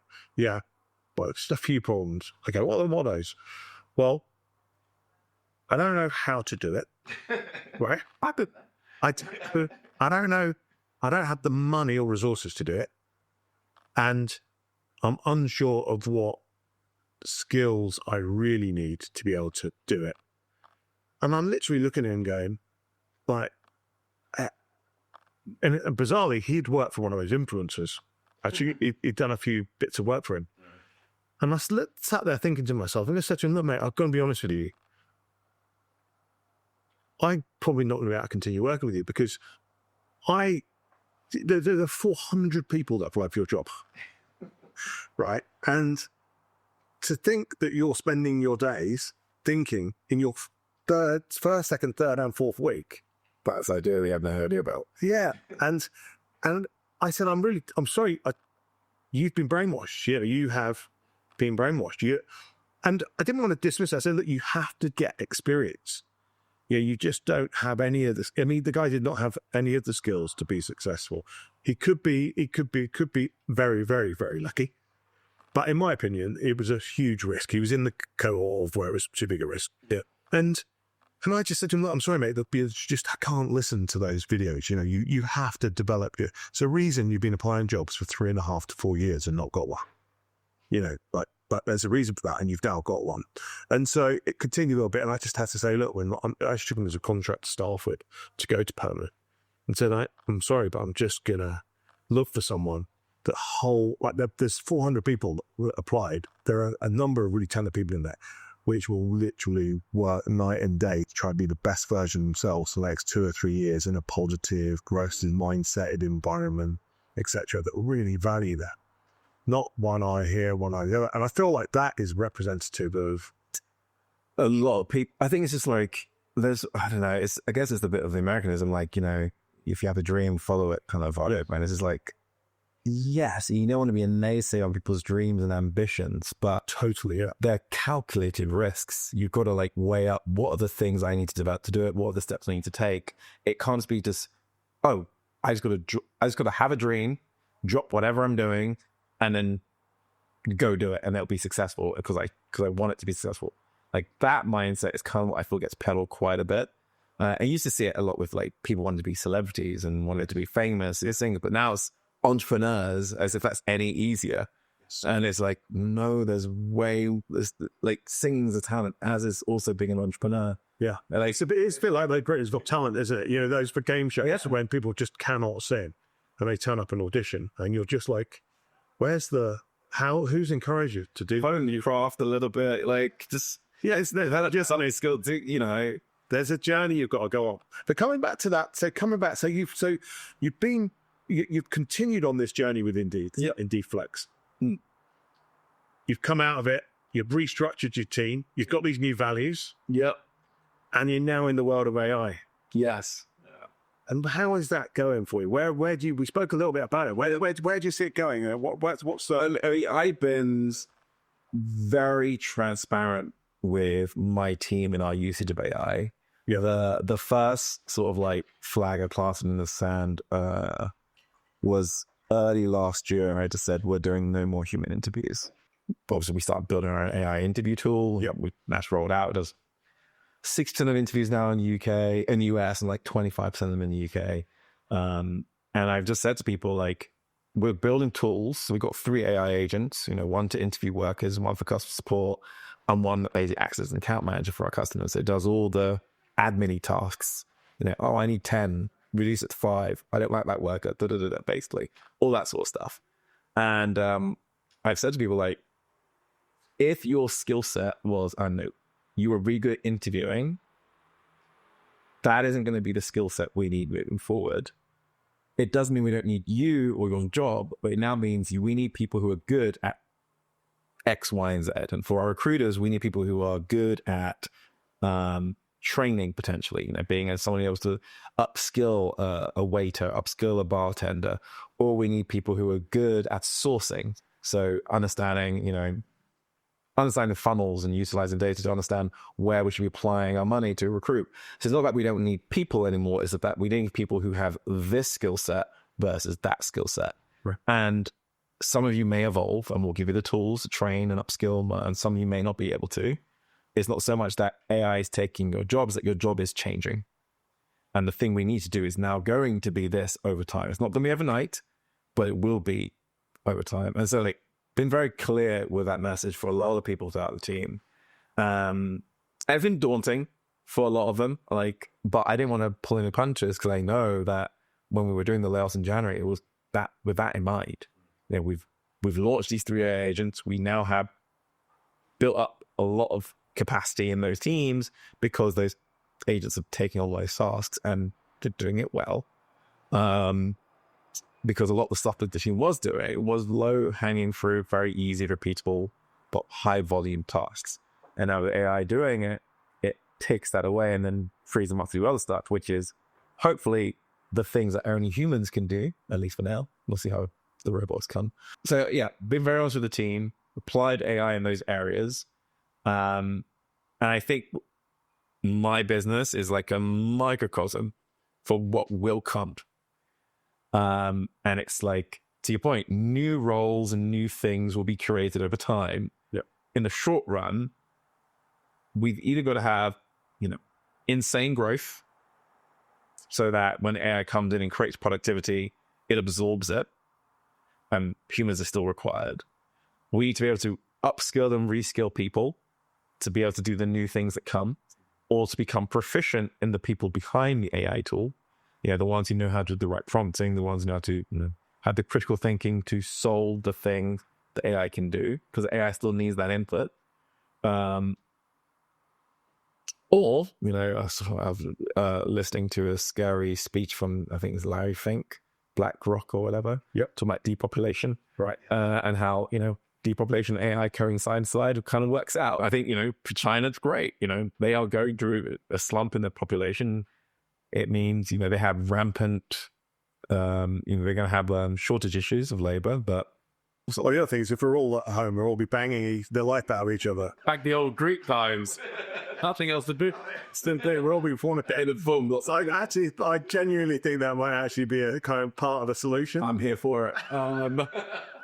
But I think, it's going to be those things where you have to reskill, upskill, or we have rapid growth. So, that it gets absorbed by AI. But in the absence of those things, I think there's going to be a lot of people who will get left behind. Yes. I think, I look at my kids and my friends group, we've all got kids age 5, what should we be teaching about? Yeah. Generally, the school my daughter goes to, she's 5, they're all getting ready to do those coding courses, and 15 years from now, it's useless. Yeah. It's funny because I saw the owner of GitHub, the CEO of GitHub, on the interview, and he said, your kids should still be learning to code because, they'll still need to understand how the coding is work in order to, and I was just like... In 15 years, I don't think so. I think that's still the case for people who are doing computer science right now. Yes. But in 15 years' time, when my daughter's 20, or let's say 17 years time, she's out of university. Yeah. Is it going to still be the case that the AI coding pilots are going to require you to understand the code to debug it? I don't think so. No way. 17 years from now, There's no way. to me, it's not tools. That is a wholly solved problem. Yeah, it just won't be a thing. What she needs is critical thinking. Yeah. But I think that's going to be the thing. Can you be the person who understands the problem so you can help create that input? Can you be the creative person who has the vision of what you want to build? You may not have the skills, but if now you have the tools that can help you do it. I think I mentioned the person, the script writer. So a colleague of mine has a husband who's a script writer, and I was like, how's he feeling after the... I didn't know he was a script writer. I just knew he was in movies. I mean, how's he feeling about Google VR? He's like, terrified? He's like, no, he's super excited. I'm like, why? Well, he's a script writer.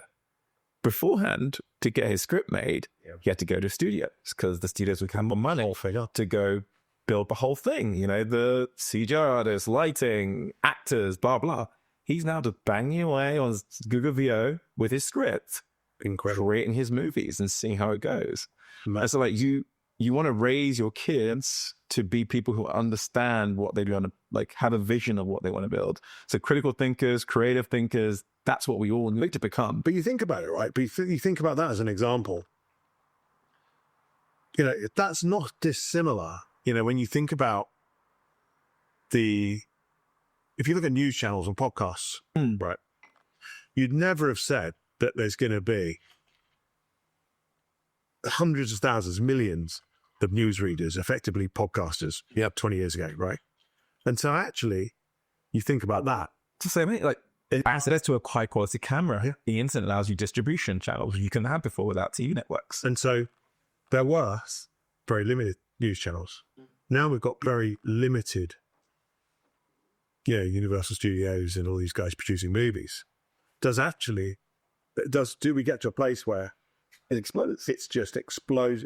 Everyone's a film. And every other social media platform that's the other one. So you don't go to these Netflix, actually. You just go to the equivalent of YouTube, maybe YouTube, to watch your movies. I'm sure Netflix right now is working on a way to create community-driven, but all the people with great content and just make sure that they are the platform. Yep. That the movies come on and we can leverage AI to make sure you market, but you're absolutely right. Audiences. Why wouldn't there be a Spotify of movies? Which when we or SoundCloud rather, but why aren't we talking about that? But that's an unbelievable example of how opportunity will be created. Actually, I guess the question will be: will the incumbents, because the incumbents of today are very different to the incumbents of the past. The incumbents of today do not rest in their laurels. They evolve the business very, very quickly. They acquire very aggressively, or they replicate whatever they see coming in the marketplace very, very quickly to make sure they stay on top of everything. You just look at that's why there's massive, right? Look at Facebook or Meta. Yeah, it's incredible, yeah. WhatsApp, Instagram, great acquisition, which means they're just infiltrating everything. Microsoft has constantly evolved its business to just stay with the Joneses. I do wonder, will the incumbents just keep swallowing it up, or will there be room for something new? Because actually the number of people which are actually earning decent cash, the volume of people via YouTube or via Spotify or other platforms is actually small. Yeah. I was trying to think what major platform or company has come in and disrupted the incumbents in the last few years when it comes to consumer internet and stuff like that. And the only one I can think of is TikTok. Yep. And that's because it came from left field in China. I don't know if it could have come. Very colossal investment. Yeah. Support. So can something come on? State support. Yeah.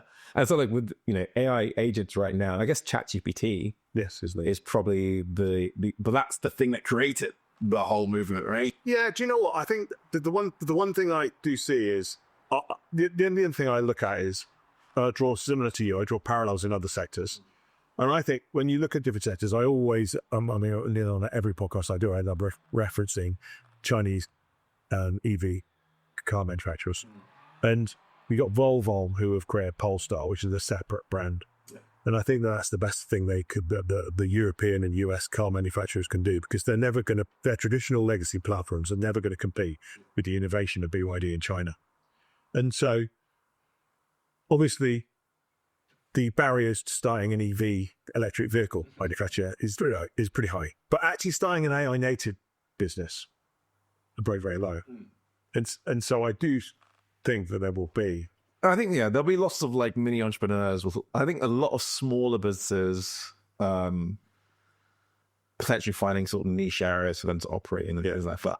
No, I'm coming back to your point around, will there be more people that break that tech? Maybe.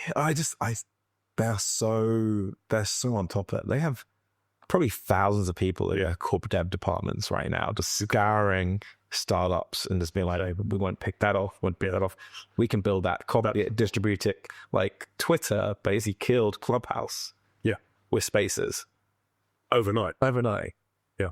It's like, yeah, just going to copy that. Like Snap was on this ridiculous trajectory. Yeah. And then all Meta did was replicate every single feature they had. And it's like, got that now. And it's just been, we're deadly, dwindling. So TikTok was able to do it because it was out of left field in China. And there's no protectionism. Like I imagine if the EV vehicles of China had been allowed to just infiltrate Europe and US the way TikTok was allowed to, it would have killed. So I don't know if Tesla would have survived. Just my Instagram feed has been packed by basically how awesome China is. All I get is just like all these different amazing cities and amazing technologies. The one thing I do think though is whether community will drive the change. So where you've got this loss of jobs, we've seen the impact on Tesla just recently, where the population in the community is turned against very aggressively, and do we see them turn to platforms and alternatives that aren't using AI? Well, no, actually are fixing the problems that they need solving.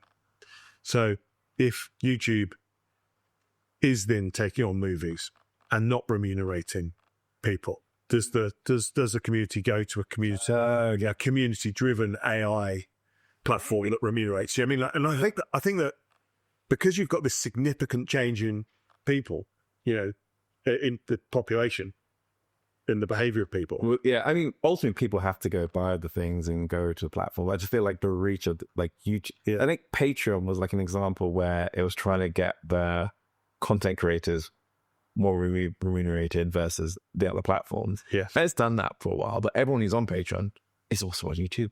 Yeah, for distribution and all that sort of stuff. So it just still has its inertia. That's before you've got mass loss of jobs. Yeah, feels like it could happen. Yeah. I think I'm not with you. I think it's a delta. I think there's a dip. I think the thing that we have, I think when I say we, I think humans and the employed population have in our favor is there will be slower adoption. I'm speaking from a place of being very involved in the tech and building AI, and majority of the businesses out there don't know how to apply AI in their ecosystem, don't have their data structured in a way they can just throw in an AI bot to do their customer support. Like it doesn't. And so and those are like large employers like FedEx or whatever, they couldn't as much as they want to. So I think there'll be a slower adoption curve than what we're seeing right now. The loudest and proudest of tech companies like myself, and actually doesn't really reflect on the wider things. That'll be 98% of people haven't touched. Yeah, that'll be one aspect of it. Then the other aspect of it is like just the scaling she's going to face from a power consumption perspective. China's not by that issue. They're already, I think they create more energy than the US and Europe combined already. So they've created that capacity. But for us in the Western world, that will be an issue. Like if it was going to have this mass adoption, could it actually deliver on its promises given the volume of energy it's required? Oh, we've got big online slice, which is super intelligence. It's just the matrix and we just feed it. If we tapped into our energy, we're all on treadmills, bikes, just trying to stay for power there. About the Air episode, I think they were doing bikes and power. Yeah. So I think there are things that will slow it down. For our recruiters, it is 100% AI interview. Because it's taken on what was a significant chunk of their time. Yes, interviewing candidates one-on-one. And what we did was, it was two steps. It was, we first moved away from, your traditional interviews, very like unstructured. I mean, people try to say it's structured, have a bunch of questions, but it became it's generally unstructured because you get the flow of conversation and you touch on people's experience. We shifted our interviewing process to being really strict and regimented, and scored same questions, scored in the same way. And it was based on matching responses to a bank of responses we were expected to hear per question. The more you hit on, the higher your score, blah, blah. And so we basically had turned our recruiters, before the AI interview came along, into robots. You ask these questions, you look at the response, you probe to get the answer out of them, which is something humans are much better than AI right now anyway. And then you take the responses and you match it with it and you score it and then you move on. Now the AI is doing that for over half the jobs in the US. And so it's just taken away so much. We still have humans go back and review. Yep. But the review, the interview used to be 20, 25 minutes. The review is 5. And is that audio based? Audio and video. So we get audio, video, and transcript. We break down the transcripts and the audio and the video based on the question. So that's a video of the candidate. Video of the candidate, yeah. And how much of that, is there any emotional, psychological kind of analysis of the video? Oh no, we're doing none of that right now. Yeah. I think it's somewhere we want to get to. Yeah. But I think right now there's the level of hallucinations, the risk of like the disparate impacts and bias and a lot of stuff is too high. Yes. Particularly with hiring decisions, which is a very hot space for legal issues. Yeah. We try the structure to be purely based on skills only. So that's matching bank. Yeah, it's like, do you know these answers? Do you know this question? Do you know this job? Yeah. And we're only asking questions completely relevant to job. So we score you only on that. There may be other conversations that you may have, but the scoring of you at the end of it is based on purely your skill set. Yeah. And then a human may review that and then combine it with whatever else was talked about. But whatever the AI scores is just on skill-based set questions. How far away do you think that kind of being able to really overread the technology is there already. There are other platforms that do it. Yeah. And they do it with some success.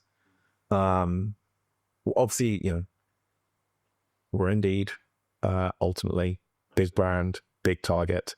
We have to tread more carefully than some of the startups have to. They can go to break barriers before we can. Yeah. There's already a big case going on with Workday right now where they utilize the AI, and so everyone's holding their breath to see how that plays out. But this is a fascinating point, actually, because a lot of people will look at Indeed or big businesses like LinkedIn and go, why the fuck are they doing that? And so you're lifting the lid on that, which is there are barriers to how innovative we can go, because a lot of times you're being very innovative, you're playing in the gray.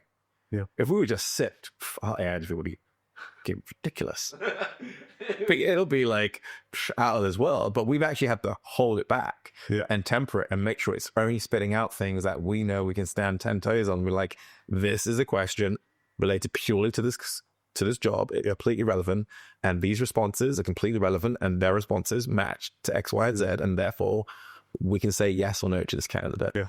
The LLMs can go further than that. Yes, they can assess emotion and how they answered, and base their experience and work out what level of proficiency they are. It could do all those things, but those things come with a level of subjectivity. And if Apple's right, it's pattern recognition, right? What does pattern recognition lead to? Bias. So it's a very dangerous trajectory to go in. And so LinkedIn, Workday, Indeed will tread a bit more carefully. Yeah. I think LinkedIn already got sued or something recently for utilizing messages. Yep. And using AI to scrape messages to be able to drive matching, whatever it may be. That didn't go too well. No. But that's more invasion of privacy rather than, AI matching. But Workday is one, is the person basically said the AI is discriminating against people over the age of 40 because I've applied for X amount of 1,000 jobs and I haven't got anything back. And he hasn't had to prove anything. But now Workday has to disprove it. And so that's going to be like a huge case, because now it's a class action where they brought in everyone over the age of 40 to join the freaking thing. So anyone who's gone through an application through a Workday platform, which has gone through AI screening over the age of 40, is now being bundled into this class action suit, and it could be freaking massive. Yeah. So when it comes to employment law and HR space, definitely opportunities there. We're looking at it from a HR perspective, but it's a great window into the kind of new problems that need to be solved. Now, Indeed have to find a solution to that in the 1, 2, 3, 4 year period in order to stay competitive. Yes. And that's the fine line we're dancing right now. yeah, absolutely. And so the investment in that, in solving those problems, and I would suggest that those problems will exist in all organizations and particularly big businesses. And so that's a really interesting point to think about, which is the kind of ethical, compliance, safety, all of those kind of more compliance-based problems that are created by the power of this technology starts to create an industry of opportunity. Oh, but the finance industry and legal industry, there's always work for those guys. Yeah. And I've said that. I mean, one of the things I think that those movies and TV shows where you see futuristic ones where you just see rows and loads of people on computers just looking at the computer, just monitoring it, looking for it to blink. I do think that there's going to be an army of people in the future which are just managing the compliance of and the behavior of tech and systems, whether it's in corporates or in LLMs or in the governments. I think the way laws get structured over the coming years will play a big role in that. If a law comes in that says you cannot leverage AI in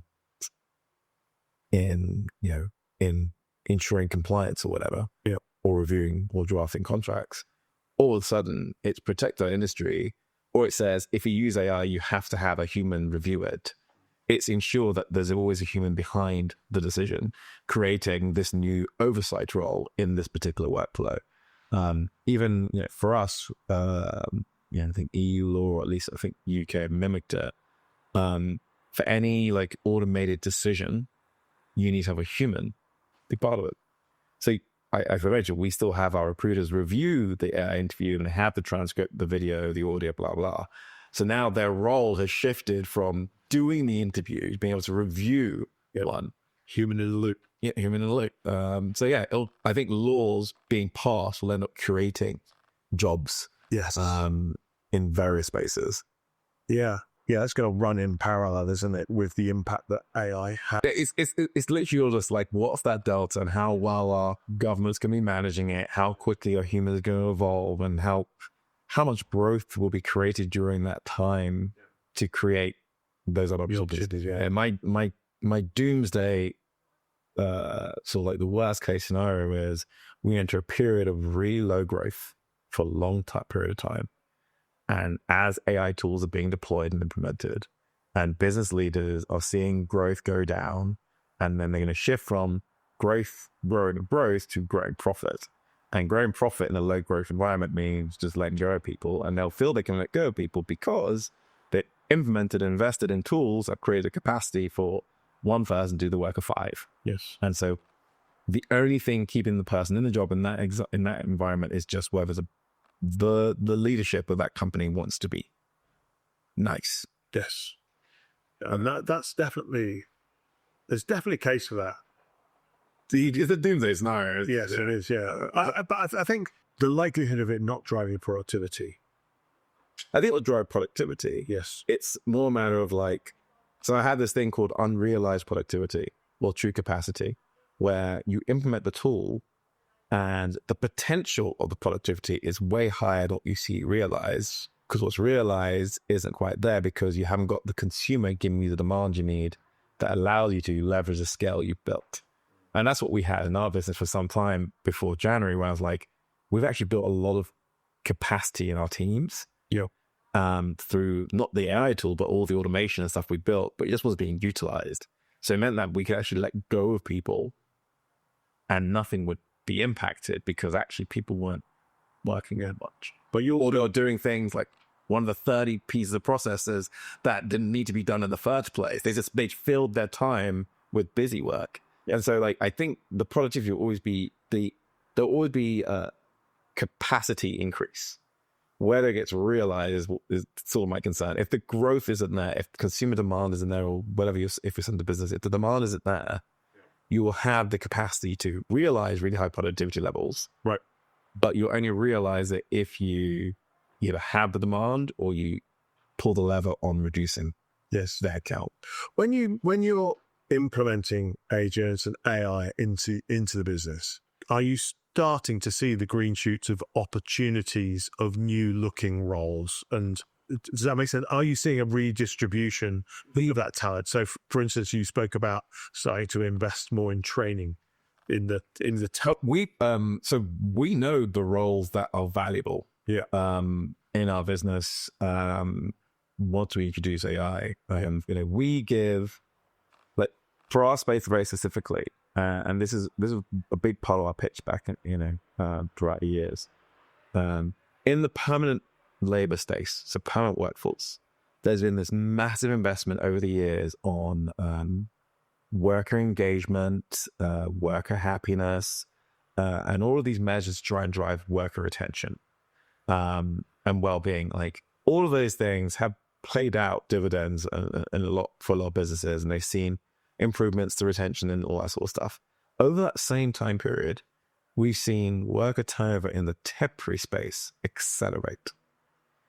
And it's because there's been no investment realistically for the temporary worker in that regard. The temporary worker, or even the contractor, is seen as an afterthought. It's the first thing you let go of when you got to reduce headcount.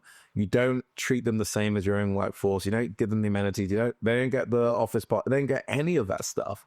And so you get a bunch of people who get basically treated like second-class citizens. And all they're seeing is more and more investment in the permanent workforce to drive retention and engagement and happiness. But they're not getting it. And so they get all disgruntled, and they become more unreliable, and they turn over more. They hop from age to agency way more. And we just said, a big part of what Flex is trying to do is trying to drive better retention, better engagement, and better well-being for the temporary workforce. However, we've done a piss poor job of that. We spend so much time up front trying to recruit workers. We do the interview process where it takes so much human power to go through. We would recruit 1,500 to 2,000 workers in a week. And so it just meant all of our people are just doing, and that's the people we recruit. Think about the people we reject, right? And those people actually, so there's a bunch of people we recruit, people we reject, and from the people we recruit, there's a small subset who actually go and work. So we spend all this upfront time with a bunch of people who never actually end up working for us. Whether they get rejected or whether they get hired, they still may decide not to pick up a shift. Yeah. And it was like, we had this really weird ecosystem in our platform where it was like, we couldn't actually give our workers who work for us a phone line because the volume of requests that they would have, combined with the volume of requests we get of recruiting people, like the amount of manpower just to run the operation was so high that it's now live chat and email. And so we found ourselves, we actually spend more time engaging with people who haven't worked for us than with people who have. And so what I tell the team is like, we need to flip that. We need AI to do all the screening, all the stuff of the people who actually don't come to work for us, to free all of you up to focus on the people who actually end up working for us, and then start to treat them as if they're a permanent workforce and almost be their HR team. So that's like career planning, upskilling, training, being able to give them a phone line they can call someone and speak to someone like a human versus being another support ticket ID on Salesforce. And so that's what I told the team. Like, these are the things that we can do as humans that are high value. We don't do them today because we can't get through the volume of low value crap. And so AI addresses the low volume. Yeah. And this is a fantastic, there you go. So the green shoots of that are that time is freed up. And you can start to, and this is a brilliant example of how the economy can shift. Because you're effectively saying, we're starting to use AI to address problems we couldn't really address before. Yeah. Which is freeing up my team to address new problems. I would suggest that, the retention and the happiness and satisfaction training development of temporary workers is an age-old problem. Might be worse more recently than perm, but it would have always been an issue.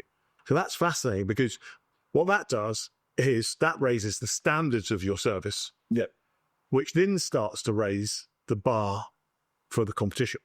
Mm-hmm. And so the competition then cannot just make the they will not just be able to make the AI savings, they'll also need to invest in improving their service. I think there's going to be just a massive improvement in the service delivery for a lot of businesses. Yeah. Some of it will come ultimately directly from AI. Like I think there's a Salesforce Dreamforce demo they did last year where they took their AI customer support agent for Saks Fifth Avenue department store, and it just showed this real really what's the word I'm looking for? I think dichotomy is the word, I'm not too sure, but very different levels of what customer service can look like. It had the traditional one, we call dial 1 for this, dial 2 for that, dial pretty blah blah, and, case deflection, trying to just basically delay people till they get to human, right? And then it had the AI agent report, and we're just beep, recognize the phone number, knows who you are. Hey, I got an order wrong. Oh, was it this order? Because it last thing bought, and they know all of that sort of stuff, and it can help you reorder in the right size. There's the direct impact of AI, where it's it actually just does a better job of those things. Yeah. Because businesses, not humans, businesses can't invest enough to have enough humans to deal with it in the right way. When actually, just because of all the tasks being so basic, AI can deal with it really well. And then there's the indirect benefit of now you have a bunch of people who you should be upskilling within your business to be very highly skilled problem solvers, where that when you get on the phone with them, they're highly capable, highly empowered to actually solve your problem. Because that's what customer service needs to be. No one hates getting on the phone for a customer support issue, which sounds like a problem that's easily solved, but getting on the phone with someone who has no capacity to solve it. Oh, I need to speak to the manager or my supervisor, and they're not on right now, and I need to pass it to this department or that department, and da-da-da-da. And you just merry-go-round hours endlessly to fix a problem which is their fault. That's what customer service is for most businesses. Yeah. But if you get AI solving all of the high volume, easy stuff, it allows you to invest in a higher caliber, higher skilled, higher invested, more empowered support team that can actually solve the things that when AI can't do it, and it hands you off for that 2% of the times it can't do it to a human, that human can then solve it. And with all of this, consumer expectations are rising. Oh yeah. That's the interesting thing. And that's why that level of service that you're talking about, if you up the game, but if you look at it and that becomes, let's just say you deliver an absolutely world-class service and you now have provided the best service to millions of job seekers over a period of time. That becomes the new norm for customer service transcends all industries, because those job seekers are all, they're food delivery, etc. And that's the interesting impact it has, that people start to solve problems that we didn't realize we had. Uber was one of those. I didn't realize that I needed. Oh yeah. I needed. They used to call a cab and waiting up 25 minutes. Side of flagging. It was occasionally annoying, but it was the norm. Yeah, and I had a similar conversation with someone, and they said, but where's it going to go? What types of thing? What are these new things? And I go, well, look, it's difficult to say right now. Did you know that you needed that wearable watch 5, 6, 7 years ago? Did you know that you had it and you were checking your heartbeat and your other bits and bobs? Yeah, you didn't know you needed that. But now you've got one. The only thing I would do to temper the potential of new jobs is all we have seen with the advent or the advance of the technology is the biggest companies in the world are having less and less people.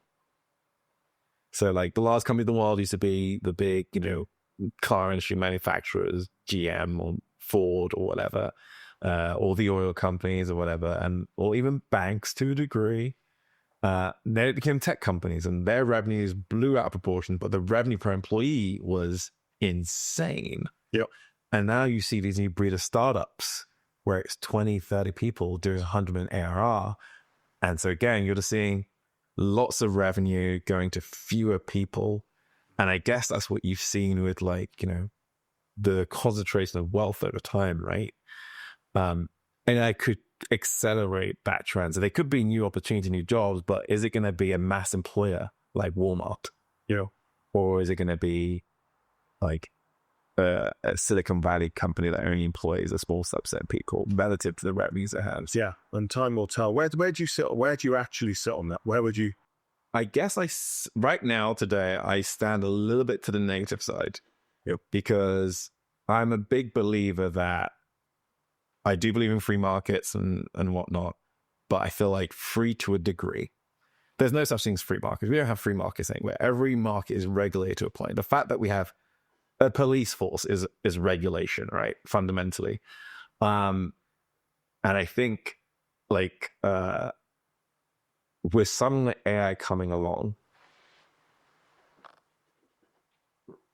and not having leaders in place with any semblance of a plan right now, like no one's articulating anything other than we're investing in it. Okay, but like Agree for that. Yeah. but where are the guardrails? What are the guardrails? What we're talking about? Ease is coming with a bunch of like safety guardrails, automation, but no one's thinking about just like impact. Yeah. All they think about, we don't want to be biased. It's like, bias is the least of your worries right now. What about misinformation? What about job displacement? Like, Jesus, Behavior. like, you don't want bias. That's like literally the least of your worries. Like, let that go. There's a whole bunch of crap that can be way worse than that. So like that lack of planning I'm seeing right now, and maybe they had something, but like no one's articulating or anything right now. They're all debating really age-old battles, immigration, and things like that. Like, not saying immigration is bad, not important or whatever, but it's like it's almost feel like they've retreated to a place of comfort, and that's what they're all talking about. I guess though, we know they can mobilize quickly. It won't be in a draconian, authoritarian way. Yes. We might have done a bad job of pandemics, right? But they addressed it. But as an example of a very draconian, authoritarian. Yes, it is. Yeah. But then I look at different things that they've done, across the country. As an example, they've given, got different locations in the UK where they gave lower tax rates and free business rates and kind of to address specific regional challenges in employment. I have done a great job because still to this day, London is literally everything for this country. Yes. If you took London out of the UK, we are poorer on average than the poorest states in the US. Don't get me wrong. So like, I'm not talking about just UK for what it's worth. I'm talking about world leaders today. But I wonder what they do today. That's the problem, because what they can't. I think it's how they do today. I think at a minimum, when you think climate change, there's a lot of discussion that's had to happen over climate change for them to assimilate a plan and then agree on, I know Trump ripped to that, whatever, but they had agreed on a path forward to a degree. Was it kind of useless without China involved? Yeah. But they worked together and realized here's a problem we have to solve. Yes. Right now, there is no discussion. No one's driving towards a plan of what do we do if there's mass displacement. Where is that conversation happening? Yeah. So the conversation isn't happening right now at a point amongst the leaders, and it may be happening, inside, meeting rooms with a few qualities here and there. But it's one of those things where if they aren't all aligned, it won't happen or work. We hurt ourselves massively in the UK and in Europe and like slow break, whereas China's just gone banzai. They still invested heavily in solar, but that coal is still up there. So it's one of those things where if China isn't involved, no one wants to lose the race. You're right. That's it. And so the point is, everyone is trying to win the race that's going to cause a disruption. Yeah. And they're not thinking about once they won the race, what happens? And so that's the bit where I'm just like, I don't have as much faith in the Delta being a shallow one, purely because no one is thinking about it right now. At least, sorry, they're all thinking about it. No one is talking about it and collaborating on what do we do if it happens. Yeah. So yeah, I lean a little bit on the doomsday-ish side in terms of a bad Delta. You think that we'll be in a bad place in 5 years? We could be. I think within 5 years have a big impact. I think relative to where we have been for the last 9 to 10 years, employment-wise, where the Western world has experienced post the global financial crisis, an obscene level of basically full employment. Now, employment in major economies in the West have been anywhere between 3 and 5% unemployment levels. That is historically, in the grand scheme of things, super low. Yes. When I spoke to a guy the other day, he told me that supported a really traditional business. It picked out this one example. I'm not sure the size of it or nothing, just that by implementing AI, then increased the EBITDA from 4 million to, you'd added 8 million to the URL, 12 million. Just that's obviously come from mainly from people. And so, I agree with you. I'm absolutely in that place. But my view is, that we are all a journeyman, right, which are leading the civilization to a world of abundance where costs of goods and services are, I hope so. are reduced, and we're all sitting here fornicating. Or maybe we don't need money at all. Everything's just built for free. Everything's just there in abundance, and there's no scarcity of anything. Amen to that. Yeah. So help me understand. You've been an entrepreneur. You've been acquired. You're now in a big organization. What's kept you there? I guess one part of the journey that I haven't mentioned. So twofold. I started my team, like, selling search was cool. It wasn't great. We could disappear tomorrow and it won't matter. Right. And so there's still a lot more to actually achieve. I wanted to achieve greatness, and I think there's a big opportunity for us out there to be the largest employer in the world. And that's our goal. We want to be the largest employer in the world. That means 3 million people. And that's the goal within the next sort of 7 years. And where are you today? Nowhere near that. Hundreds of thousands. Yeah, great. That's one.